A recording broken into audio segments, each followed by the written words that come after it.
If you want to buy a GoDaddy domain, this video will walk you through the entire process step by step, from searching for your perfect domain name to completing the purchase. It's a simple process, but if you're new to it, I'll make it easy to follow so you can avoid mistakes and get your domain secured quickly. And before we jump in, make sure to hit that like button and subscribe for more easy tech tutorials just like this. Alright, let's get started. First, open your browser and go to GoDaddy. Once the homepage loads, you'll want to sign in to your account if you already have one. If you're new, you can create an account in just a few moments. Signing in is important because it allows you to save your domain, track your purchase, and manage everything later from your GoDaddy dashboard. Now that you're signed in, look for the domain search bar on the page. This is where you will type the domain name you want to buy. Try to be specific and keep your domain as short, clear, and memorable as possible. Once you've typed it in, click Search Domain.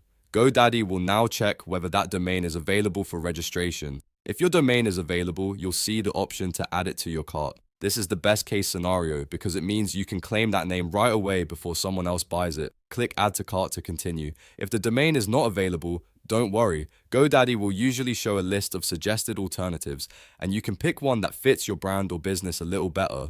After you've chosen the domain you want, click Continue to Cart. This takes you to the checkout page where you'll finalize your registration details. One of the first things you'll see is the registration period. You can usually choose anywhere from 1 year to 10 years. If you're just getting started, 1 year is fine, but if you already know this is the domain you want long-term, a longer registration period can save you time later. Next, GoDaddy will likely offer domain privacy. This is an optional feature, but it is highly recommended. Domain privacy helps keep your personal contact information hidden from public WHOIS records, which can reduce spam and protect your information.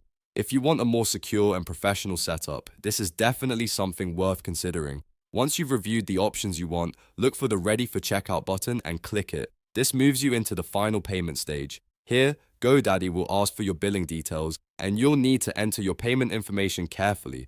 Double check everything before you finish, especially your domain name, registration length, and any extra services you selected. When everything looks correct, click Complete Purchase. After that, your domain purchase will be processed, and your new GoDaddy domain should be registered to your account. From there, you can start connecting it to a website, email service, or online store, depending on what you plan to build. And that's it. You now know how to buy a GoDaddy domain from start to finish. If this video helped you out, make sure to hit like and subscribe so you don't miss the next tutorial. Thanks for watching, and I'll see you in the next one.